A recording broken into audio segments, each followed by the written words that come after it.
Welcome to the Sharpe Show. So happy to have you with me here this evening, right at 7 p.m. on the East Coast.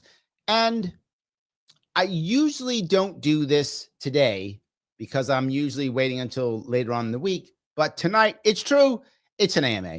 We're doing an AMA tonight. Why? Because sadly, or maybe positively, depending on how you look at it, this is probably going to be my last show for the week. I will be back on next Monday, but going to be gone for a couple of days. I am doing a bunch of local events here tomorrow and then off to upstate New York to a bunch of places this weekend. So lots and lots of travel these next 5 days in a row. So since I'll be traveling, I won't be able to be here and to give you cool shows. But I will try, if I can, if possible, I will try to do some lives from the road. If possible, I will try to do it if I can. But Larry, where will you be? Well, I'm going to tell you where I'll be. Friday, I will be at Veteran Holdings up in Gloversville. That's at 12:30. Then I will be in Indian Lake at 5 p.m. on Friday. Saturday, I will be at the Black Bear Restaurant in Pottersville. This is all North Country, by the way. Then I'll be at Premier Vapors in Plattsburgh. And I will be at Morley's Restaurant in Messina. Again, this is close to the Canadian border. And then Sunday at noon, barbecue chicken at the American Legion in Oneida, New York. So if you can come see me at any of those, please come see me. Happy to have you there this weekend. Come see me, say hi. Again, I just kind of hang out. We talk. And on Sunday, we'll eat chicken. And you'll see some other people here from my team will be there. My daughter will be there too. So you see my daughter. We'll see a bunch of people from the team there. So it'll be great if you can come by. Please come by. Not just that, though. Share this poster. This is what you see. You'll see this on all my social media. Share it someplace. Repost it someplace. If you know someone in the area, have them come by. Bug them. Come in by and also bring somebody with you so we can chat and do that. I would appreciate it tremendously. So, but I am talking today an AMA, which, of course, is what I'm much more lean in what I talk about, where I go, what we do. Absolutely. But I usually start with something. And I'm starting it with kind of almost like an idea. And it's because I watched a little bit of, I think it was The Hill Rising today. And I saw all the things that were popping up. And then I saw a little bit of Breaking Points. I'm sorry, Crystal and Friends. And I saw all the different things popping up. And then I saw individual things popping up. And all of them are supposedly so super important, but I guess none of them are that important. And so I was wondering to myself, what's more important now? Is foreign policy more crucial now? And there's times I know where it becomes more important here or there, right? But now, is it more important? Or is it domestic policy? Is it a combination? I mean, most people seem to not even care that there's a government shutdown, right? I mean, not that I'm just saying, most don't even know that. And that there could be, in theory, we'll see, peace in the Middle East. I mean, maybe, who knows? That's failed many times. But hey, maybe it's the time. And no, nothing but escalation in Ukraine. And healthcare problems we're going to have coming up here. And the economy and AI trashing things. And our economy, we're like 50% of our economy is AI or whatever it is. I made that number up. It's a lot more than that, probably like more like 80% of our economy is now AI. And the point that many people don't know, but that over 50% of our consumption is the top 10% of Americans who are all making top 10% making lots of money. The rest of us, not so great. So all of that stuff's happening. So does it matter? And what matters more importantly? And to add to that part, what's going to matter coming up here in 2025, coming up here, this election in 3 weeks, and also what's going to matter when it comes to 2026? This whole thing is odd. Which one is the right answer, or does it even matter? It came to me because let me show you a piece I was gonna show here real fast. This is the part that I thought was interesting. This is a piece from Rising. I'm gonna do a couple of minutes. This is the opening segment to Rising. Well, coming up on Rising, former President Obama is speaking out about President Trump deploying National Guard troops to American cities. So Obama's mad at Trump deploying troops to American cities. Domestic, right? Got it. Plus, Speaker Johnson is warning that the current government shutdown could be the longest one ever. And several media outlets, including right-leaning Newsmax, are refusing to sign onto the new Pentagon press rules. But first, Robbie, what's on your radar today? And what does he start with? Now, Domestic, domestic, domestic. And what does Robbie start off with? Give Donald Trump the Nobel Peace Prize. He goes right to foreign.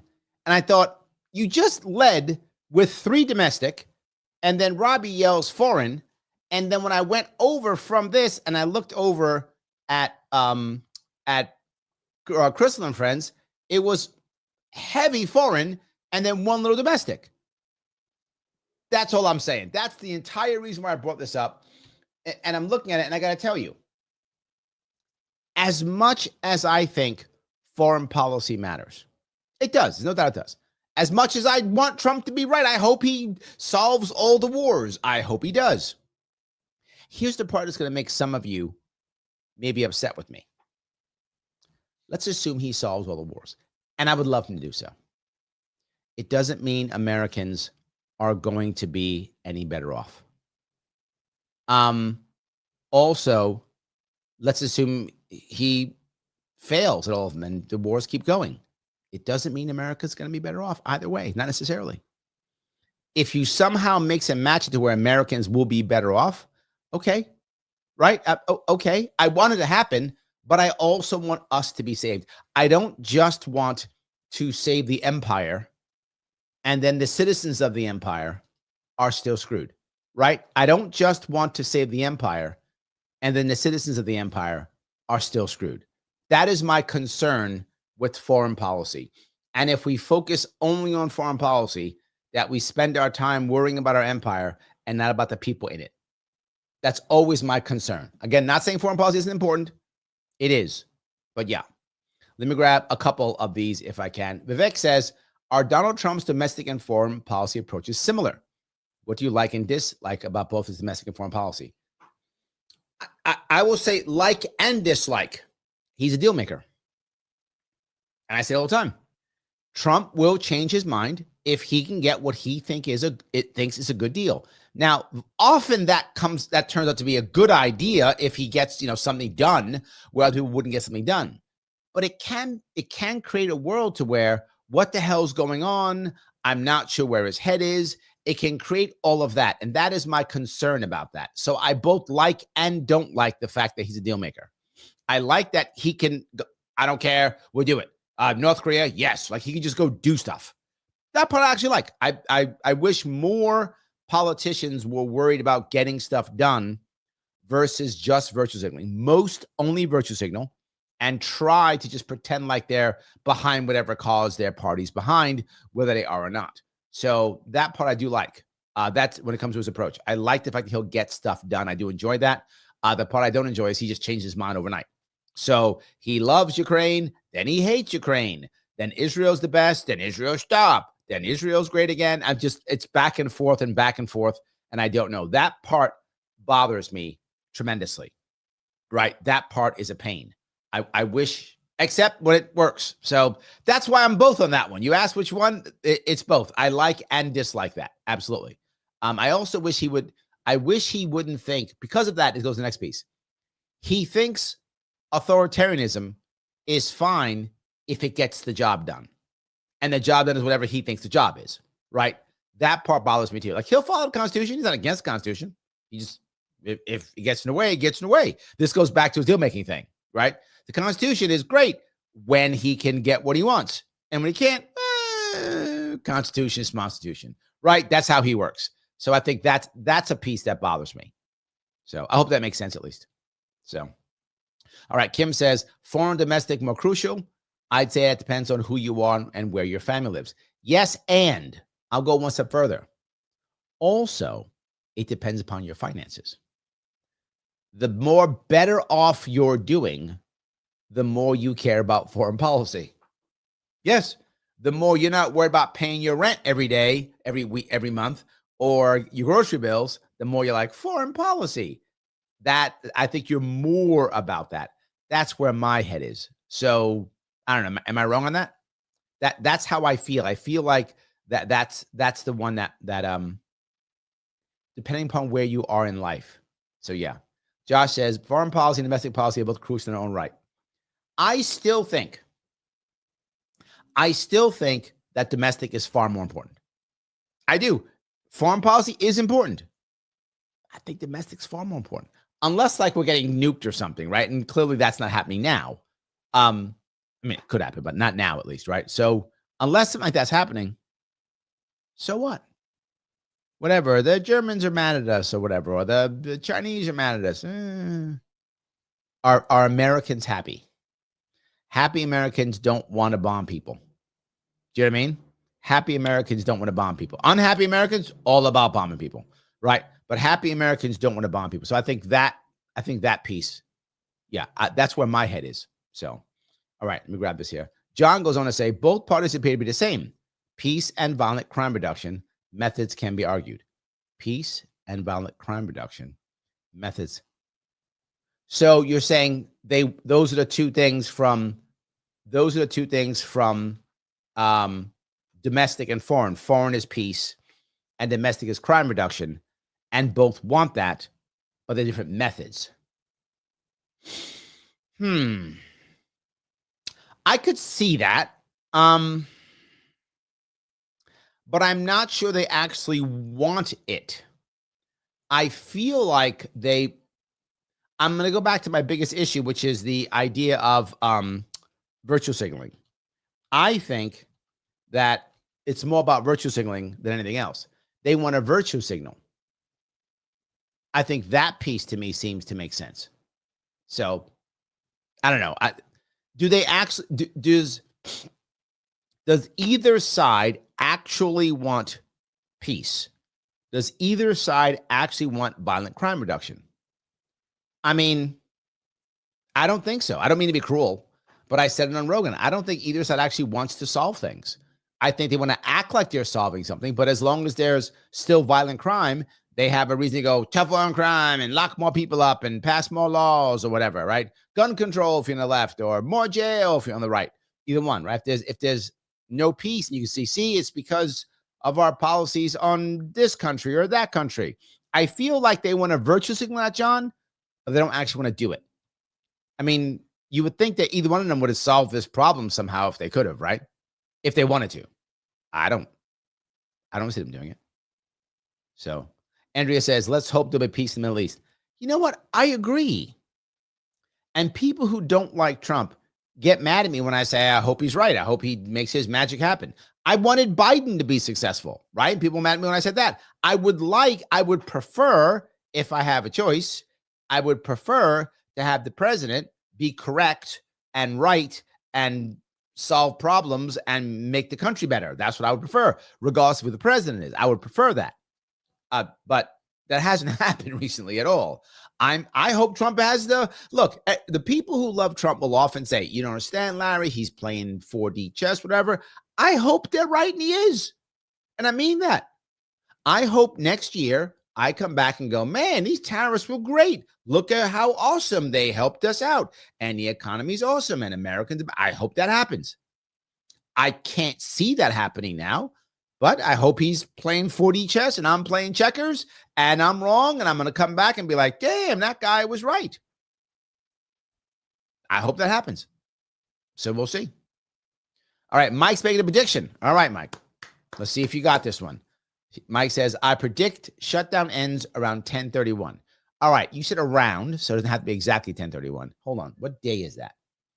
31st of October is a Friday. So how about we give you a window till Monday? Is that fair enough? Till Monday. Give you a window till Monday. That's about, right? Because Friday not fair, Saturday, Sunday. So that week or next Monday. How about that? I think that seems fair. We'll see if Mike's right. I got no prediction. So Mike's going to be better than me either way because I'm not prepared to make any prediction. So he wins no matter what against me. Let's see if he actually wins overall because I don't know what's going to happen here, right? I've just seen Trump be so unorthodox so often. I don't know how to predict this as well because my worry says my worry is he'll just go, I don't care, leave it. 2 months. Good luck. Or he'll be like, no, tomorrow. Oh, I love the people and tomorrow end it.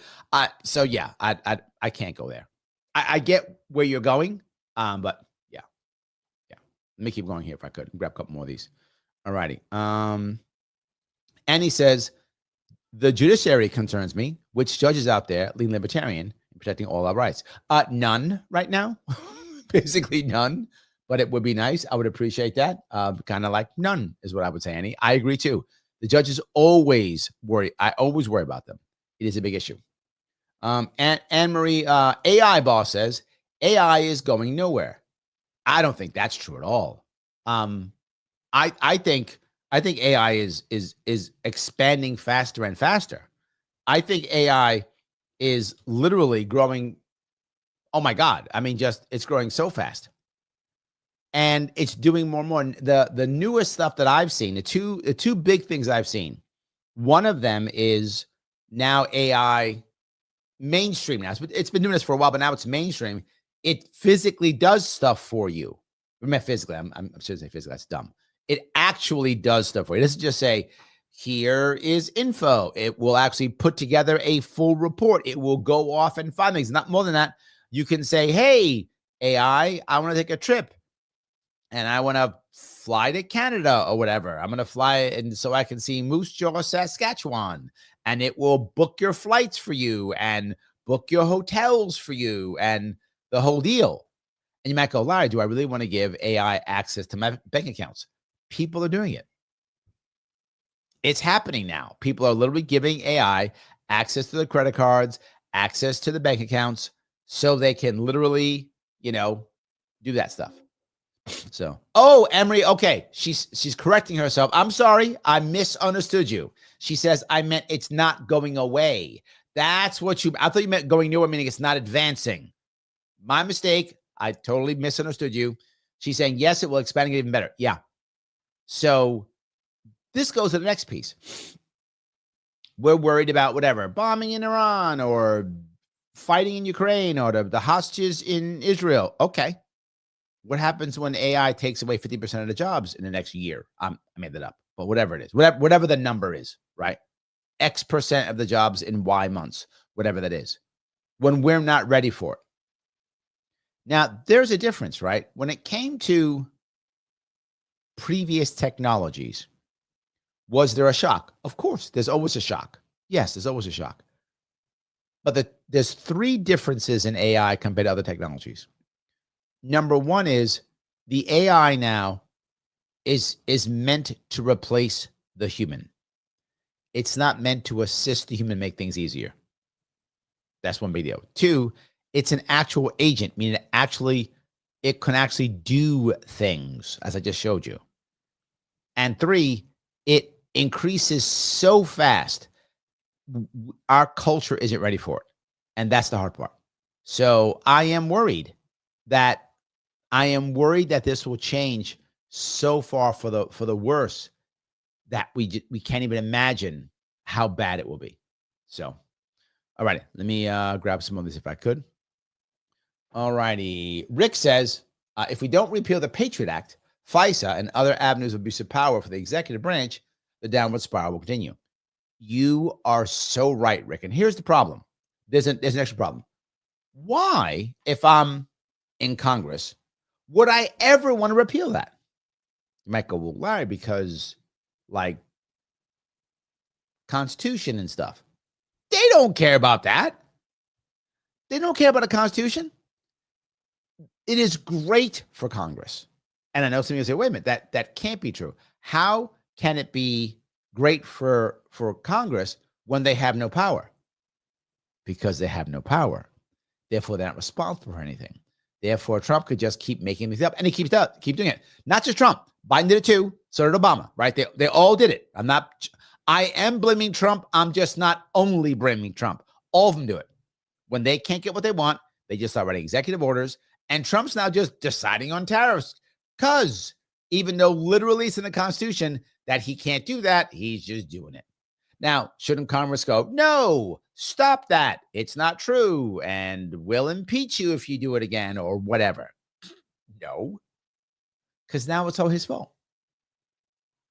It's all his fault. See, that's the issue. It's all his fault. So they don't even want to fix it. So yeah. Andrew says, what happened to America first?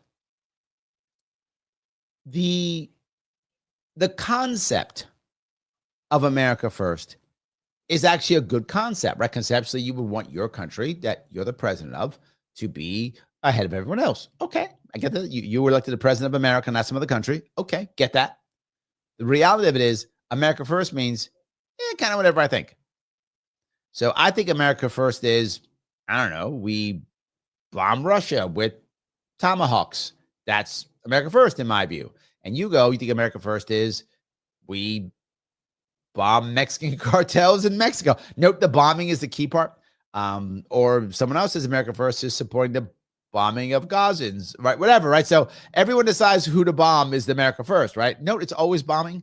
I would like it to be no bombing, but it's always bombing. That's the problem with America First. It's whatever I think it was. So Kim says, I thought the Nobel Peace Prize was given to a woman from Venezuela or Argentina. Yes, that's true. He means for next year. The Nobel Peace Prize is given out by, I forgot the name of it. It's the Nobel Committee? I don't remember. Some guy named Nobel died with a bunch of money, and he made this foundation. And that's where the Peace Prize comes from, for those of you who don't know that. And with that in mind, they decide every year, once a year, who should get all the prizes. Is it the Peace Prize in like the physics? It's a bunch of science ones. The Peace Prize. There's a bunch of Nobel Prizes. I forgot which. I don't know how many there are, but there's a bunch of them. So, yeah. So, yes, that's true. So what Robbie's saying is do it for next year. For next, I think it's October? Yes, October now. So, yeah. So I guess every October they give it. So, yeah. Obama got it. See that? Obama got the Peace Prize. All I can say is Obama was bombing, 7 countries? I don't think Trump can beat that. I don't think Trump can bomb more than 7 countries and get a Nobel Peace Prize. I don't think anybody can do it. I think Obama is going to be the champ for a long time. And when I say champ, I mean the person who bombs the most countries while getting the Nobel Peace Prize. I don't know if that can ever be beaten. Maybe one day, but someone's got to really try hard. They're going to be like, okay, let me on the down low bomb these countries and then still apply for the Peace Prize. Then I'll bomb these countries, right? So you're going to have to really get around here. So I'm not sure. It's going to be challenging. But yes, you are correct. You're going to have to, all I'm saying is you're going to have to work hard. You are going to have to work hard if you're going to make sure that you beat the number of countries being bombed while getting a Nobel Peace Prize. That's going to be a challenge. That's what I'm saying. All right, let me see if I can go down here if I can. Some more of these. Liberty says, what does Larry Sharpe think about Pam Bondi and her gun registry? I thought it was Democrats who were on the list of gun owners. I hope you hear my sarcasm in this question. I'm not surprised at all. I know people go, well, no, Republicans support gun rights. I mean, kinda-ish. I mean, better than Democrats, but Trump, the one who said, take the guns, do due process later, remember? So, yeah, I'm not surprised. That does not surprise me at all. The only political party that is actually pro-Second Amendment is the Libertarian Party. That's it. You can be mad at me about that, not like that if you don't want to. It's true. It's the only political party that's actually pro-Second Amendment. No other party is. Republicans are better than Democrats on the Second Amendment. They're better, but they're still bad. They still want to take the guns, and red states still have red flag laws. And yeah, they're still bad. Yes. Rick says, an empire, if you can keep it, not Benjamin Franklin. True. I don't think Benjamin Franklin would have said that. An empire if you can keep it. Remember what Spock said? In Mirror Mirror when Kirk was evil Spock from Parallel Universe, not Spock, not regular Spock. Evil Spock from Parallel Universe when Trump was saying how they had to act. And Spock's response was, terror must be maintained or the empire is doomed. So how much terror can you maintain before you doom your empire? So that's how that works. Evil Spock from a parallel universe knew that back in 1967. See? There we go. Pete coming in hot. 37 trillion, 885 billion, 436 million, $585,424.63. And it went up since Pete put that there. Yes. Kim says, I hope Trump never gets Nobel Peace Prize. You know what? I'm not mad if he gets it. I don't really care, to be forward. What I'm saying is, though, there are a lot of people who don't like him and don't want him to get it. In fact, on that show, after Robbie says that, the horrible person who sits next to him, she just yells about how Trump doesn't deserve it because he like hates gay people or something. I'm not making that up. Like literally, it's like he hates gay people, so he shouldn't get the Peace Prize. She said stuff like that. And it was just mad. Look, if Trump is really playing 4D chess, and I hope it's true. It doesn't look great right now, but I hope I'm wrong. And I mean that honestly. I hope I'm wrong. He's really playing 4D chess, and he's the tomahawks that he's supposed to send to Ukraine is all just a ploy, and the Russians acquiesce, and there's peace in Ukraine, and no one breaks the ceasefire in Israel, and Israel has a long peace and security. I hope all that happens by next year. If it does, give him the peace. I don't care. Give him the Peace Prize. I don't care. Even if, and I said this months ago, and I stand by it. Even if the only reason why he's doing it, if that's true, I don't know if it to be true, but let's assume the worst. Let's go bad faith. For my argument, I'm going to go bad faith. He is a selfish, horrible person who only wants the Nobel Peace Prize. He actually doesn't care if anybody dies. He just wants the Nobel Peace Prize. So he's going to make peace throughout the world. I don't care. Good. Give him the Peace Prize. If he could actually do it, yeah, let him have it. I don't care, right? But do the thing. Don't just virtue signal and act like you do anything like Obama did. Obama was one of the best virtue signalators around. He virtue signaled perfectly. He had nice rhetoric. It was flowery and peace and blah, blah, blah. And he gets Peace Prize. That's bogus. If you actually do the deals, give him a prize. I'm not mad. I want the wars to end. That's what I want. Ryan, thank you for $2, my friend. The biggest gun grabbers that I've seen on GOP happens often. But see, you notice how I will tell you, usually Democrats have better rhetoric than Republicans. It's more flowery. It's so nice. We're all getting puppies. It's nice rhetoric. When it comes to guns, no doubt Republicans have much better rhetoric. Their rhetoric is Second Amendment shall not infringe, blah, blah, blah. When it comes to Second Amendment, GOP has far better rhetoric. But you're right. They still take the guns. They sound better when they take them. That's what I would say. They sound better when they take them. That's for sure. They have better rhetoric. So, I mean, if when you're losing all your firearms, you want to feel better about it, let's hope Republicans take them. You'll feel better about losing all your rights. So there we go. See, there's something. So, all righty. Let's see here. John says, President Trump's foreign and domestic policies are the same, not both parties. I should have made that clear. You made it less clear. President Trump's foreign and domestic policies are the same, not both. Oh, let me look down. Did you put something else in here? Hold on. John, if you put something else, I don't say it. I'm sorry. That made it worse for me. I know you were trying to make it clearer. It didn't work. Yeah. It didn't work. Yeah. All righty. Brian says, hi, Larry and Sharpe is watching tonight. Thoughts on Cheryl Hines on The View? Oh, was she on The View? I don't watch The View. I didn't see that. Did that pop up someplace? Let me see if I can find it. Hold on. That might be fun. What did she say? Hold on. Let me see if I can find it. I like her, by the way, just in general. You like her, by the way. Okay, 4 minutes. Oh, no, this is, all right, hold on. This is 5. Oh, this just came out. Dude, you like, this is brand new. All right, guys making me, like, I told you I was busy working, Brian. You're still busting my stones, trying to guess if I came out 5 hours ago. All right, fine. I'm going to pop it up right now. We're going to watch the 4-minute one. Hold on, together. And then if it sucks, I'm going to blame you. All right. If this sucks, it's your fault. That's what I'm saying, Brian. I hope it doesn't suck. If it does, it's your fault. I'm blaming you. We're watching it together now. See? It's your fault, Brian. Okay. Let's see how we go. Back with Cheryl Hines, and we had to take the break because we had to go to break. But yes, but I just wanted to yes. follow up because Bobby's background, everything I have seen him do, he has dedicated his career to suing big corporations True. because of toxins that have been affecting people's health care. True. People's health, I should say. So, for instance, Monsanto.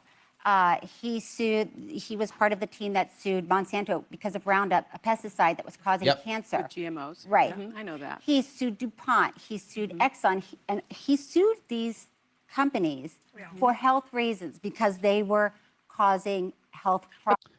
But they hate him now. Now, why do they hate him now? Why do they hate Bobby Kennedy Jr. when he did all the suing things? You guys know why. Because the orange man is bad. Duh. And he's friends with the orange man, and that makes him bad. God, don't you know anything? That's how it works. Done deal. But the problem, respectfully, is that your husband is the least qualified Department of Health and Human Services head that we've had in history. Number one, all this woman cares about, and she, by the way, is an utter ideologue. Such an ideologue, she cannot think straight. Sonny cannot think straight. I'm not joking when I say that. She cannot think straight because her ideology clouds everything. Look how she cannot look her in the eye. Why can't she look in her eye? Because there is a disdain for her. She has to dismiss Cheryl Hines. It's required. She must dismiss her. Now, this is the first time of me seeing this. So, Brian, if you like this, good. If you don't, it's your fault. Anyway, but this is just how it works. This is every single time. She cannot look her in the eye. You can see it. She has to look away, has to dismiss her, and says, unqualified. Why? The left dismisses. I tell you this all the time. She didn't say Bobby Kennedy Jr. was wrong. She didn't say that. She didn't say, that's a terrible thing. She didn't say that. She said, I have to dismiss him because I'm on the left, and if I'm on the left and I'm unhappy, I must dismiss. And when I dismiss, if they're crazy, nuts, whatever, or not qualified. To be clear, the people who have been qualified have been at the head and the top of our horrible health in America for the past 40 years. So she would rather have someone, in theory, who's qualified and wrecking us and destroying our health. She's fine with that because they're qualified. So now I virtue signal effectively, let the world die. Doesn't matter, the world can die. Why? Because I have virtue signaled. That's Sonny. I do not. I think that's a very dangerous. And the CEOs, yeah, he's unqualified. We have to have a reason to hate him because he likes the orange man, because we don't have any other answer. Let's just dismiss him. Dangerous. Why is he less qualified than an economist? I think How is that that he possible? is less qualified. He has spent his career studying toxins, studying True. people's health, True. fighting for one guy who was using Roundup for his job. He has also spread a lot of misinformation. Misinformation. God, Brian, thank you for this. This is like textbook. This is textbook. So again, note what she just did.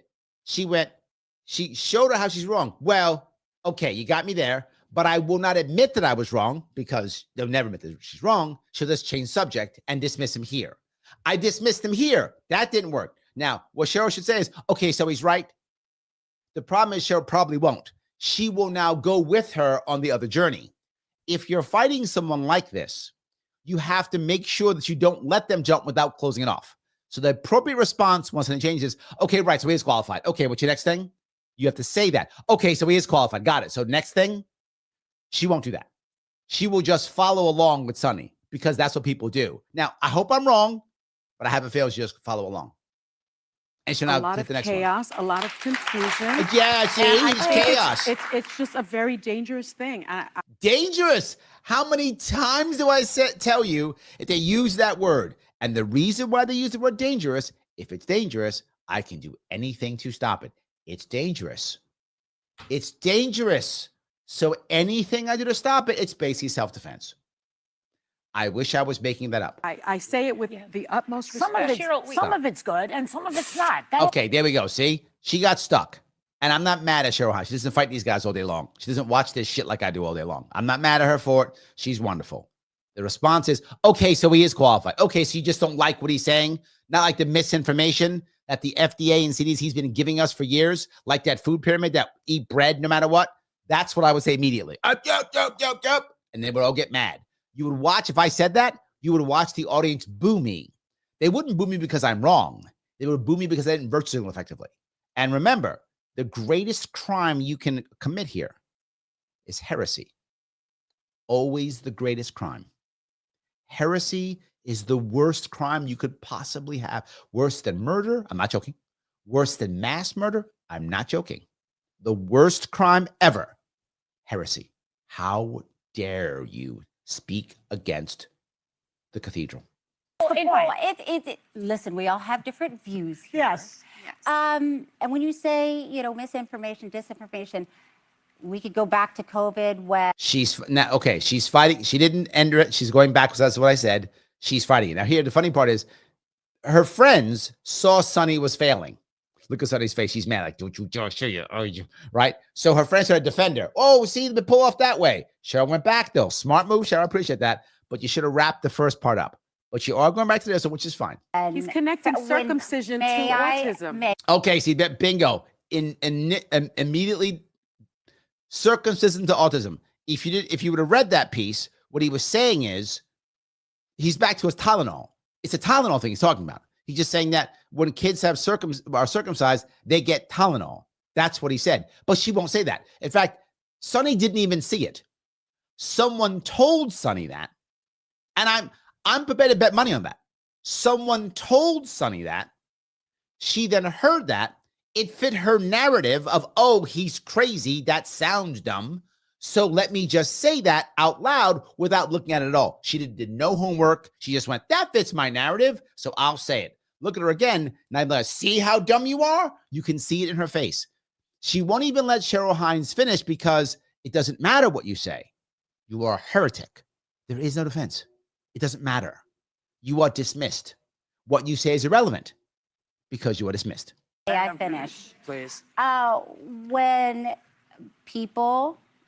Fauci people were saying when you get the vaccine, you cannot transmit COVID. It will stop COVID. And that was disinformation, misinformation. We were also still learning about it. It was a novel virus. See, we were learning. That's the issue. We were learning, but hold on. Here is the response. My response would be, learning, but you're all the experts. Haven't you been dealing with viruses for literally decades? Aren't you all experts? Women. So my husband, if I'm Cheryl Hines, obviously, my husband, he's not the expert, but he knew. But your experts didn't know. We're just learning. How were you just learning? This is the CDC, the FDA. You're supposed to be ready for this, aren't you? That's what you should have said. But again, I don't blame her. She doesn't deal with these people like I do. And You've never everybody's encountered before. right. Because now the doctors will acknowledge that. And you Dr. can't- Fauci has a medical at the time they degree. were censoring Bob. Always Dr. Fauci has a medical degree. She just said that. I got to go back. Jesus, what a fucking moron. Hold on. She just says Fauci it. has a at the medical time they were degree. censoring. See, he's got a medical degree. Therefore, if he kills you, it's okay. See? You and your stupid life. Your life doesn't matter. He's got a medical degree. All right? So if he kills you, it's fine. He has a medical degree. Stop complaining, you dead person. Bobby, because Bobby said, where's the science to show us this? And there wasn't any, but people attacked him and said, you're wrong. So it's like, let's take a step back. I know that's your opinion, and that's okay. Can we Cheryl, one thing that I think we can all agree on, and you're Okay, the problem is she's being too nice. She's in the lion's den. Kudos to her for being in the lion's den. But she's in the lion's den. Just saying. Sometimes you got to do a little hooking and jabbing. Sometimes a little bit. And the crowd's not with you. You know what I'm saying? Crowd's not with you. a big fan of with thank you. his What can we all the agree MAHA on? movement, Make America Healthy Again. You praise your husband's campaign to make food and baby formula safer, which I think is something everyone can get on board with. Tell us about that. No, that's not. She's gonna be mad at that too. But yes, look, this was good. I love. She's like, let me save my people and let me do something nice. Good for her. Good for her. Let's talk about baby food. Well, thank you. Okay, see, I am very Babies. proud of Bobby, and he has worked really hard to get a lot of, petroleum-based food dyes out of our food, which also, and finish the thought, even baby formula, now we're finding out there's arsenic, there's lead. Oh. So Yep. the question is, who is running HHS when they allowed lead and Nicely done. Oh, Cheryl. Nicely done. And looked right at Sonny.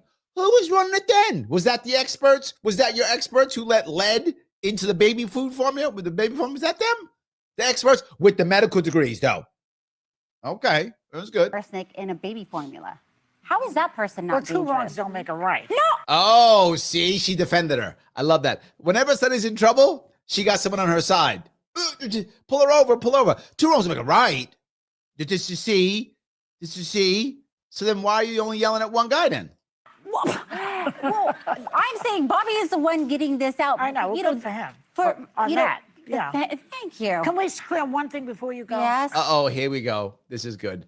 We have to get a win. So they don't have to make any jokes about it. Does he or does he not have a brain worm? It ate just a little bit of his brain and died. So don't worry. Oh, it's a dead brain What? worm. What died? Wait, what? The brain died? Wait, wait. It's a callback to the campaign. Oh my gosh. Yeah. So again, why did she do that?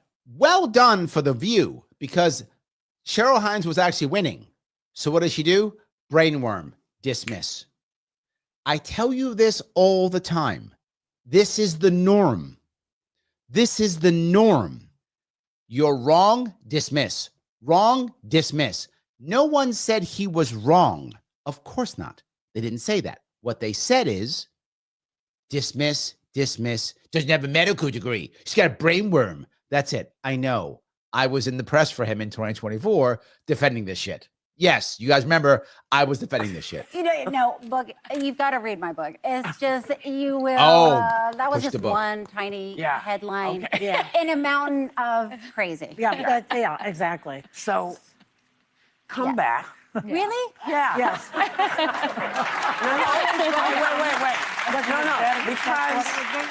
No, because we don't often get people on this show who we can ask these questions Yeah. to. No. And I appreciate that Thank you came on. Well, because you guys just attack and dismiss all day long. I don't know why we don't get people on our show when all we do is attack them all day. And the other woman just said it. She goes, we're going to make jokes about it later. And then once she leaves, it's a series of jokes about him. Of course it is. And about her. Of course. It's a series of dismissiveness, a series of jokes. Boom, boom, boom, boom, boom. 100%. You know? My husband love for was your going to husband come to on, come and on. I said, maybe don't. No, because you know what? If we can have the discussion Yeah. back and forth, Yes. Yes. it then becomes people's, they can decide what they Yes. believe, I- and they're not just hearing one side. I would love Okay, it's 4 against 1. Just that. say. Thank you. I will come back. Thanks to Cheryl Hines. The new book is called Unscripted, and you can scan the code at the bottom of Go buy that book. There we go. All right, so I gave you my 2 cents on that one. So I hope you guys like it. Let me get some comments off of that if I could before. I'll see if I can find some of those if I can. Let me grab some of these. All righty. Mike has bad knees. Thank you for a member. Thank you. He said, if you're watching, hit the like button. It's free. True. It is free. Guys, click the button known as like. Yes. Brian says, Cheryl put up with it for 13 minutes. Go Sharpe. Very impressive. I didn't want to do the whole 13 minutes, though. I'd be here all night. So I just did the 4 that I found. Brian, thank you for that. I appreciate it. This wasn't a show just on that, so I had to do some of that. So I hope you enjoyed that. So, yeah. All righty. Little Lady says, hope none of them get a brain worm or brain cancer. They might eat their words. Well, what actually happened was that supposedly, all right, the issue is what actually happened, for those of you who don't know. He was in one of his divorces, and it was during a deposition, and they were attacking him. His ex-wife was attacking him, of course, as happens when anybody's been divorced. You know how bad that can get. And it was attacking him, trying to get him to do all this stuff, and he was expressing his medical conditions. And one of the conditions he had was he at one point had a dark spot. He had a dark spot in a brain scan. That's what happened. A dark spot. And like, well, what happened to the dark spot? He goes, oh, the doctor said at one point there might have been a little worm there, a little bit, and it died. Oh, that's what that was. I'm not making it up. That's actually true. That's the reality of it. And of course, the left decided, because the Democrats attacked him, So they had to go, well, see, he's crazy, brainworms. They had to do that. That's what they had to do, because dismiss, dismiss, dismiss. Always remember, they just dismiss. That's all they do. Brana says, isn't it funny? The angriest, most hateful women on television are named Whoopi, Joy, and Sunny. Nicely done. Yes. Joy just wanted to make sure that was going to happen. Yes. All righty. Sam says, guess it's cool for the compassionate left to make fun of people's medical conditions. Love them. Only if they're not on the left. See? Because if you're not, you are, quote, Sam, dangerous. And if you're dangerous, I can do or say anything I want. Totally fine. All I have to do is just say you're dangerous, and then whatever I say is fine. Whatever I do, totally okay. That's why she used that word. Well, you can't let that happen, Sam. He's dangerous. Kim says, if a brainworm makes people as smart and intelligent as RFK Jr. and gives them critical thinking skills, I think we better start handing out those things by the millions. True. Cheryl was correct. He sued multiple people multiple times. None of those people on The View could do what Bobby Kennedy Jr. did. None of them could. They would go into court and get their ass kicked.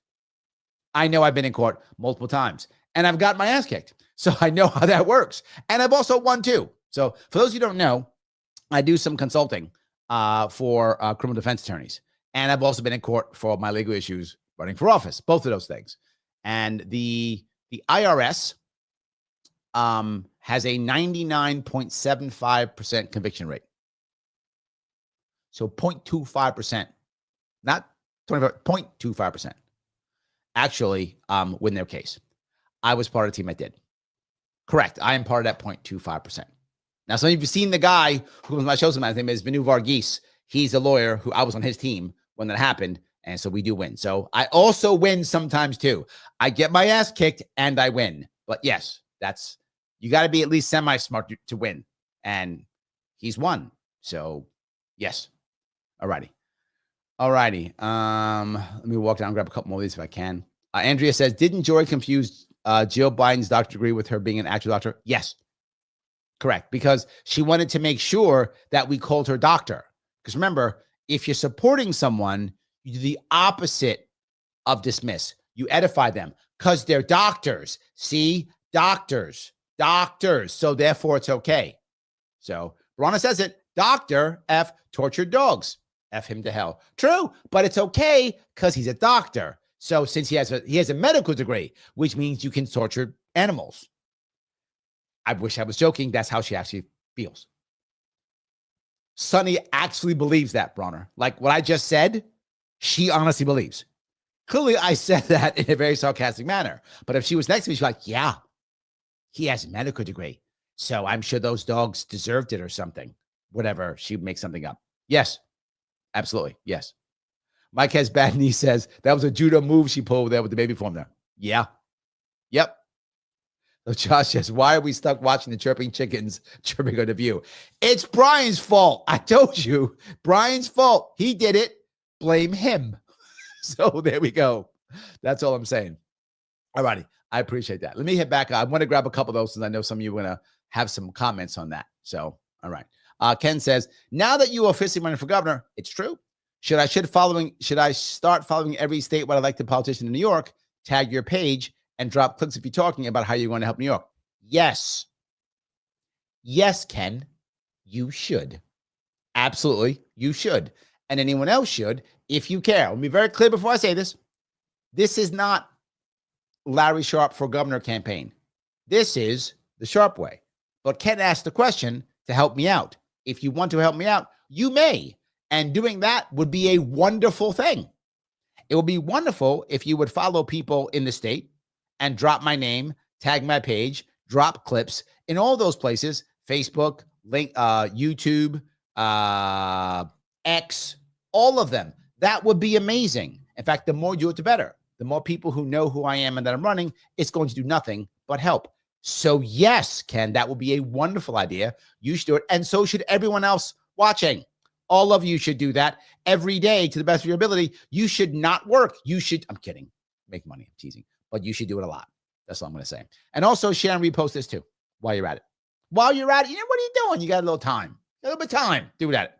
That'd be very helpful. I would like that very much, Ken. Thank you. So yes. All righty. Sheridan says, may Larry Sharpe can accompany her. Oh, maybe Larry Sharpe can accompany her the next time she's on The View. Maybe. I would have gone on The View. I would have absolutely gone on. I would have defended Bobby on The View. I would have happily done that if they had thrown me on that. I would have done it.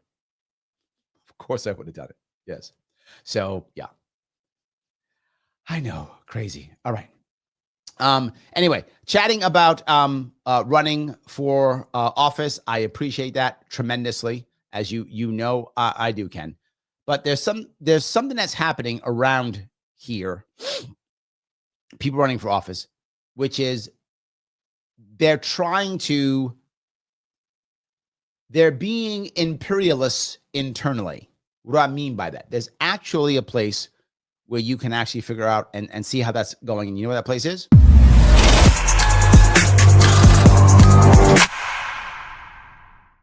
You knew it was civil. Of course you did, because it's always civil. Yes, it is. This is actually my friend of mine. I actually have a piece. I've actually wrote a piece in his book. I actually wrote a piece. Not this book. He wrote a couple books. I actually wrote a piece in one of his books. This is Keith Knight.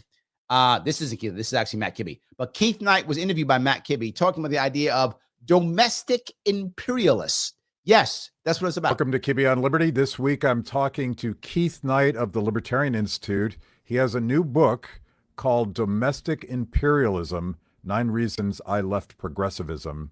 And we're going to talk about his journey away from authoritarianism and a pretty cool story about how watching Glenn Beck rail against Obamacare and the individual mandate in 2009 was one of his aha moments where he realized that the government forcing you to be good was bad.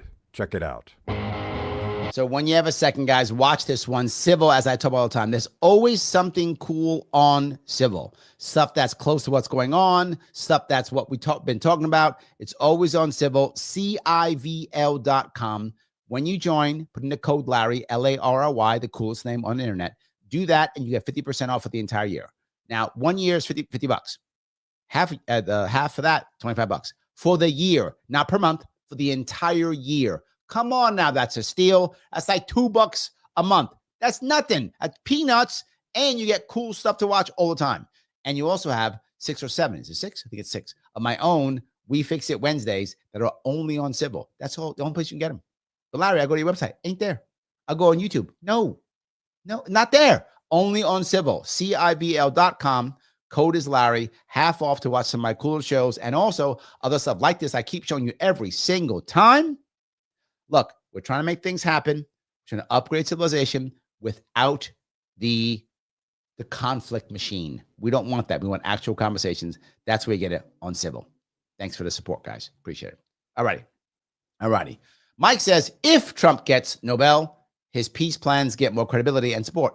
I think that's true. I think it's a valid point. Valid point. If he does get it, more people will feel like it's more credible. I think that's true. More countries come to the U.S. for help, more global stability, and yes, ego boost too. We want Trump to get the prize if you want peace. You're not wrong. I agree with everything you said. Yes, I agree. I don't have any problem with that. And look, if he does it, good. If he does it, good. That's the peace, right? I hope he can do it. Rick Reynolds says, I want Trump to win the Peace Prize. I hope he also seeks prizes for spreading prosperity and happiness. Get them all. Yes, I don't care. Josh says, if there's anyone who gets the Nobel Peace Prize, it should be Edward Snowden. Why the Peace Prize? Don't get me wrong. I think Edward Snowden is an absolute hero. If I was ever president, I would not only pardon him, I would bring him home. I would award him all of his back pay as a contractor for all those years. I'm not joking. And I give him the Medal of Freedom. I would give him the Medal of Freedom, all of his back pay, and pardon him. All 3 of those. I say, here you go. You are a hero. Absolutely. The fact that he's not a hero is an embarrassment to our nation. So, but Nobel Peace Prize, I'm just curious as to why you think he should get that prize. I don't know why. Yeah. So Kim says, I don't think he should get it because he hangs out with PDF files. Look, I don't know it to be true. It might be true. But I want peace. So Does he hang out with them, or is he one? I don't know. Ryan's on your side. Okay. Kim, you're not alone. You got more people on your side. I could be in trouble. So he says, quoting Star Trek, awesome. Yeah, I do. Yes. Absolutely. Bronner says, Obama won the Peace Prize, then spent every single day for 8 years killing people. Seems legit. Who's going to beat that, Bronner? Who's going to beat that? How do you get a Nobel Peace Prize, then bomb a wedding? Come on now. Come on now. That's amazing. I mean, that's amazing. I don't. Who can beat that? I'm not sure anyone can beat that. I don't think anyone can beat bombing 7 countries, bombing weddings, and still get Nobel Peace Prize. Who's going to beat that? I mean, that's. I'd love someone that just even. No, you know what? Let's just let's let him keep that. Can we just let's let him keep that? I'm okay. John says, it will be interesting if the shutdown is still going on once the elections take place. Will it affect governor's races? Generally speaking, what'll probably happen is there'll become some type of a litmus test or virtue signal.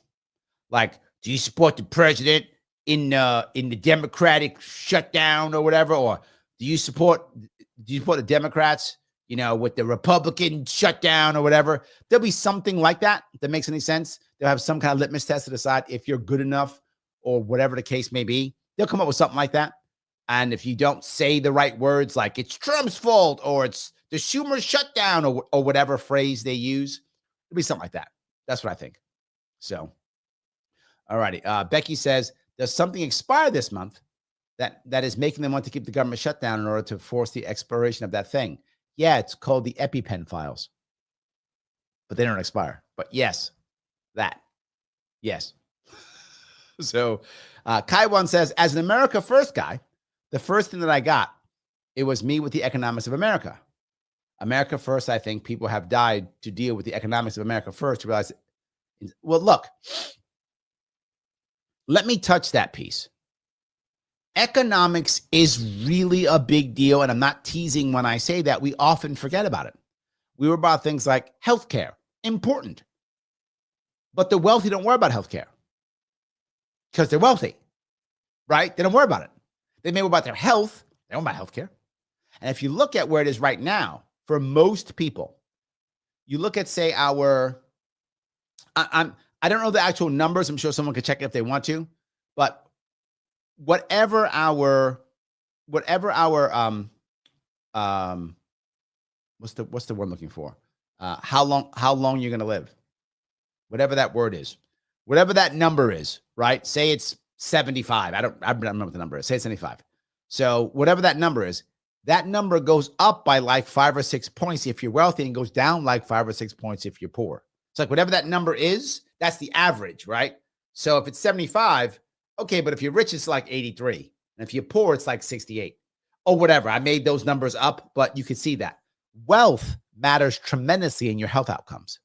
So you're right, people, about economics. People should care about healthcare, true. But if you're rich or wealthy, you don't care. Right? So, I care about education. Now, if you're wealthy, you don't care about education. You good. Your kids go to private school. What do you care? Right? You don't care. So what about rent? You don't rent. And if you do rent, it's your 3rd or 4th house you're renting because it's your cool house you go to somewhere because you're wealthy. You don't care. Doesn't matter to you. So I think economics is critical. Obviously, everyone can't be rich. But if the entire country is more wealthy, then everything gets better. Economics really does matter. And we often forget about it. We often think like, well, we just have to have the government pay more money for this, pay more money for that. But economics matters, right? Economics matters. Kim says, peace doesn't make billionaires. It can, though. Kim, it can. It doesn't now, but it can. Most of our, very wealthy people, the equivalent of billionaires, the robber barons, those are in peacetime. It can. So maybe, I think it's possible. She was going to say, you're rarely wrong. True. True. Yes, that's true. I'm rarely wrong. It's true. Sometimes. Just rarely. All righty. Let's see here. I will grab some more of these if I can. Andrea says, it doesn't seem like anyone in the government cares about the Constitution. I am so disappointed in that fact, Andrea. You are so right.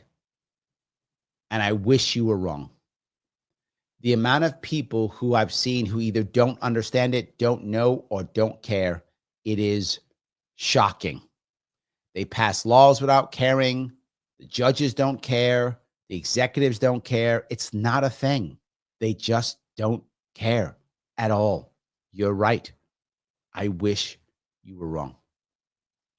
Becky Lee says, America First tends to be non-interventionist. I agree. I would like that. I wish more people were that way. Now, the problem is what people do is they immediately say, well, you guys are all isolationists. That's not what we're saying. We're saying don't intervene. Don't intervene. Well, then so you just let the Jews die in Nazi Germany, or they always go back to World War II. You just do that. Okay. When it comes to that, a couple of things. Number one, we literally did. And I say all the time, whenever someone says that stuff like, well, you would just let the Nazis kill the Jews, we literally did. That's not an exaggeration. Jews were trying to come to America because there were many Russian Jews here already, and they were trying to come to America. They were like, can we just come to America because they're going to kill us here in Germany? And FDR, the greatest president ever, he was a terrible president, said, no, go back to Germany. He sent them back. I'm not joking. Google it. It's true. He sent them back. For those of you who don't know this, I'm not defending the not see, didn't see that coming. I'm not defending them in any way. I'm just being factual here. They didn't care about killing them. They didn't care. They saw them, just to be very forward, you know what I'm talking about. I'm on YouTube, so I can't use the right words. The people with the armbands and the symbols on it, they saw the other people who they were getting rid of, not as necessarily needed to be killed.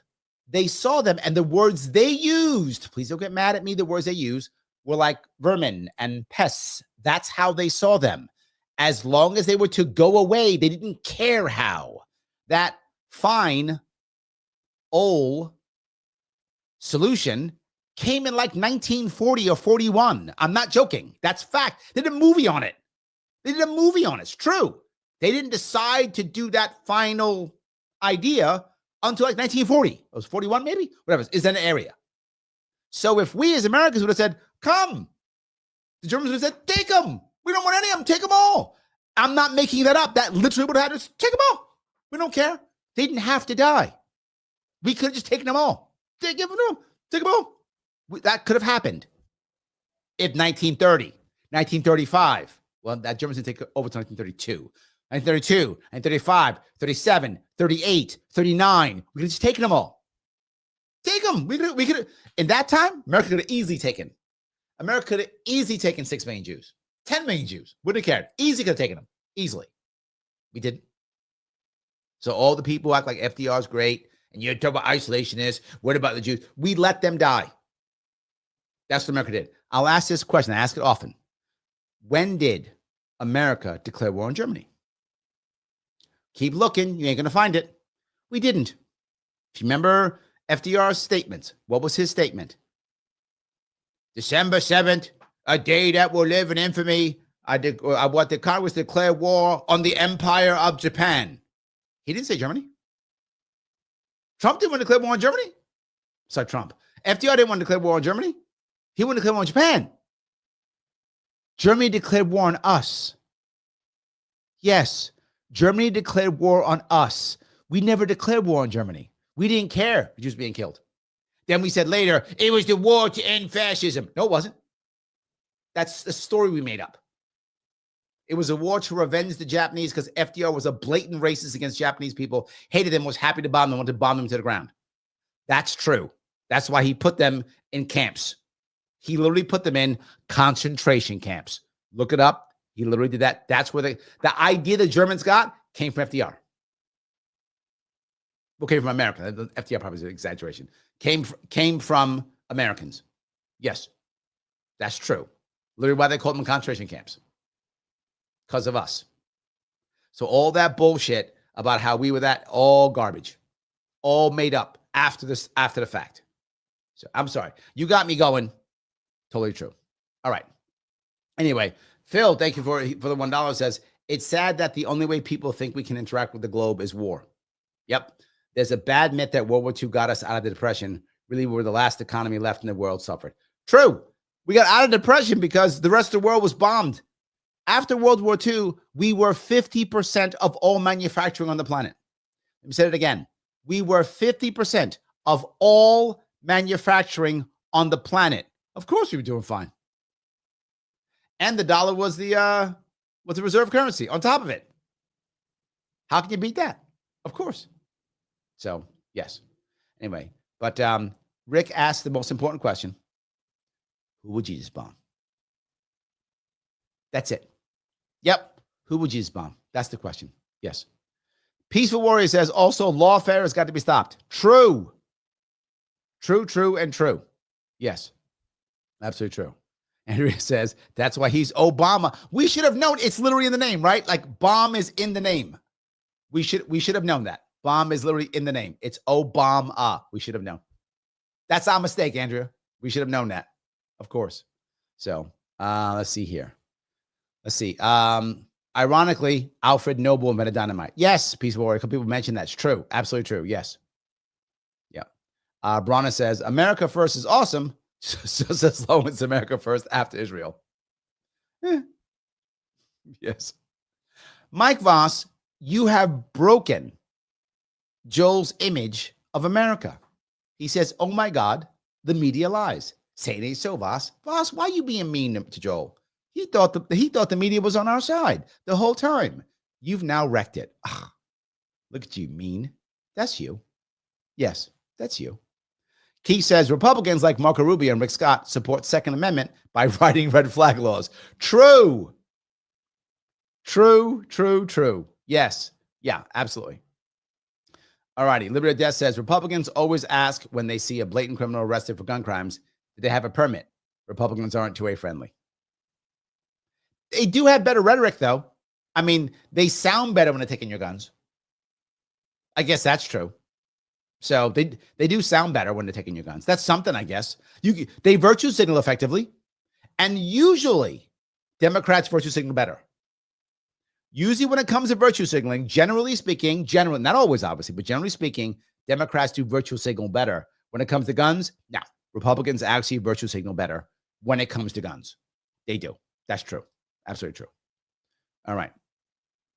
All righty. Brana says it also. I always found it odd that Peace Prize named the guy who invented dynamite. Yep. Well, didn't the guy who invented the Gatling gun, wasn't he a doctor? And it wasn't also the guillotine? Wasn't it also invented by a doctor? I think that. So, yeah. See, Ken agrees with me. Obama had great peaceful rhetoric. That's true. If you listen to what Obama said, he was like peace and apology and love, and we're going to save the world. His rhetoric was awesome. And he goes, then authorize double tap drone strikes. Correct. Oh, it's utter garbage. But it did sound good. I mean, look, I say it all the time. When it comes to particularly him being on a teleprompter, Obama is a great orator. That guy can move a crowd. Whether you like him or not, there's a talent there that a lot of Democrats wish they had. They wish they had that ability to move a crowd. Obama was off script, he was kind of like, but when he's on teleprompter, that dude's amazing. He can move an entire crowd. I've seen him do it more than once. You have too. He's good at that. I mean, again, it meant nothing, but he did talk well. And you're right, Ken. Republicans have much better gun rhetoric. Absolutely. And then they push red flag laws. Yes, but much better. I agree. Yes, I agree. All righty. All righty. Let's see here. I hope we don't get a copyright strike. If we do, I'm blaming Brian. Brian said, I was nervous when it popped up on Reddit. Then I remembered Larry reacts. True. I do. Andrew says, I love RFK for all those reasons. Yes. Becky says, RFK Jr. is such a hero. True. Yep. Phil says, Dynamite did save a lot of lives in mining, and it also opened up a lot of minerals and energy and saved a lot of lives that way. Yeah, you're not wrong. You're not wrong.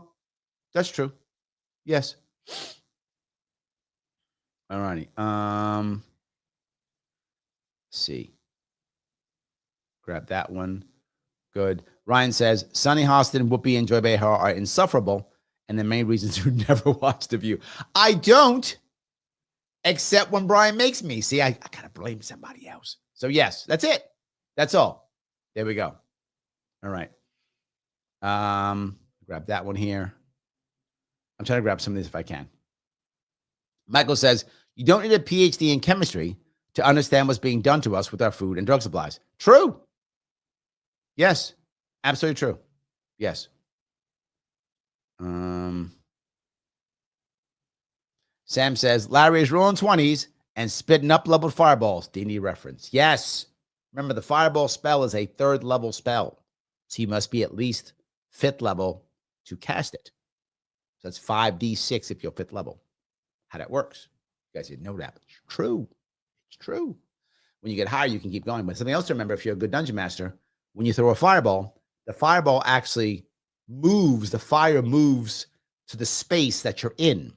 So if you throw a fireball in a tunnel or in a, people don't recognize this, and I've had this happen to some of my characters when I would DM them, they throw a fireball. I say, how far away is the fireball? How far are they shooting? Because what happens with the fireball, it's basically it's almost like a small piece of flint that is used in the casting the spell. And the piece itself goes, the fireball doesn't come from your hands. That's what happens. It's not how, it's like, you don't shoot fire. That's called, that's oh God, what's that one called? It's a separate one. Flame hand. Whoa. Been a while, but there's a spell where you actually you shoot flame from your hands. Fireball doesn't do that. Fireball is actually the flint shoots out and at a certain time then explodes. That's the fireball. That's how it works. Well, if you do that in an area that's constrained, generally the fireball is going to be about a 30 by 30 or 60 by 60 ball. But if it's in a small area, 10 by 10, it expands. So it might wind up being a very long one. You might go far enough and actually burn your own people, burn yourself. So you make sure you're shooting out far enough. You don't know where it is. Yes. So remember that, Dungeon Masters. The fire conforms to the space it's in. So the ball explodes. Is it out in the open? Is it not? Little A says, the food pyramid is almost a bigger scam than Social Security. Yes. But Social Security is a big scam. Also true. Yes. All righty. Let me keep going down here. Keith says socialist insecurity. Yes. Andrea's correct. She says, hit that like button or you agree with Sonny. Yes, it's true. It's true. Yes. Something else I will ask you, though. Something else I will ask you. If you feel comfortable and if you want to help move this show forward and move me forward doing it more, and you guys see I'm crazy busy, crazy working, trying to be able to make more shows to the best of my ability, become a YouTube member. Click that join button. $6.99 per month. More dollars come in. Help the team get moving forward, and we can start advertising this damn thing. I really want to start. Why am I bugging you all for cash? Why am I trying to get sponsors? So I can start advertising this damn thing. Because that's the only I'm going to pass this. I want you guys to go out of your way to share and like and share and like, and I hope you will. Please do so. But if I don't advertise this damn thing, YouTube's just not going to care. Rumble's just not going to care. I got to start advertising it. That's why I'm bugging you. That's where the cash is going to go. It's going to go right to advertising it. That's the goal. So if you can, please do so. If you can join, click that join button, $6.99 per month. If you just love me and you go, Larry, I love you, head over to Patreon. Sharpe Patreon, $10 a month. Because you love me that much. Awesome. $10 is awesome. You're like, Larry, I can't swing $10. Okay. $6.99. Do that. Larry, I can't swing any of that. Okay, you're in a bad spot. I get it. Sometimes you're in a bad spot. Can you head over to Sharpe YouTube and subscribe and then click all notifications? That's free. That you can swing. I know you can. If you haven't checked if you're subscribed recently, YouTube sometimes just unsubscribes you. So I need you to go back, subscribe again, and click the all notifications when you subscribe. I know you might go, Larry, everyone says it. Like, comment, subscribe. Why do they always say that? Because it matters, because most people don't do it. Most don't do it. That's why I bug you to make sure you do it. Please do that.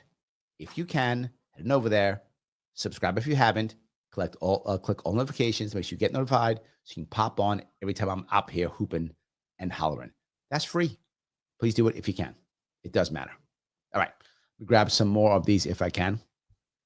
All righty. Ryan says, Dr. Fauci's never treated a patient, but he has a medical degree. Unless you count dogs, he's treated them. So I guess that's it. I mean, it depends. So yeah, not sure. Yes. And he says, regarding RFK and arguing Google Wiki proof of intimidation style, they use phrases such as it's self-evident and clearly. Oh, yeah, that's true also. Yeah, absolutely. Everything has to be dismissive, right? So it's so obvious, right? So it's so obvious. Yeah, right? That's an important piece every time. All righty. Let me get through more of these. Garrett says, Tulsi Gabbard won an interview once.